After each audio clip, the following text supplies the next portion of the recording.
তবে এখানে অনেক ভূত পেত্নী বসবাস করে। কি বলেন চাচা? আমি তো এইগুলোতে ভয় পাই। না বাতিজা, তুমি ভয় পেও না। আমি যেহেতু তোমার সাথে আছি সেহেতু তোমার কোনো ভয় নেই। আর আমি থাকলে ভূত পেত্নী আশেপাশেও আসবে না। তুমি এ নিয়ে একেবারে টেনশন করো না। ঠিক আছে চাচা। এমন সময় জঙ্গলের পাশ থেকে একটা মেয়ে বের হয়ে তাদের পিছু পিছু হাঁটতে শুরু করলো। তারা দুজনে কথা বলতে বলতে বাড়িতে পৌঁছে গেল। চাচা, এত ভিতরে নিয়ে আসলেন?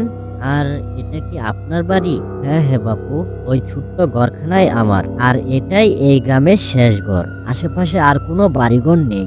চারদিকে কত জঙ্গল, আশেপাশে কত বড় বড় গাছপালা। এর ভিতরে আপনি কি করে থাকেন? আদৌ কি এখানে মানুষের বসবাস সম্ভব? আমরা এখানে থাকি বাপু। তুমি শহরের মানুষ, তাই তোমার কাছে এমন লাগছে।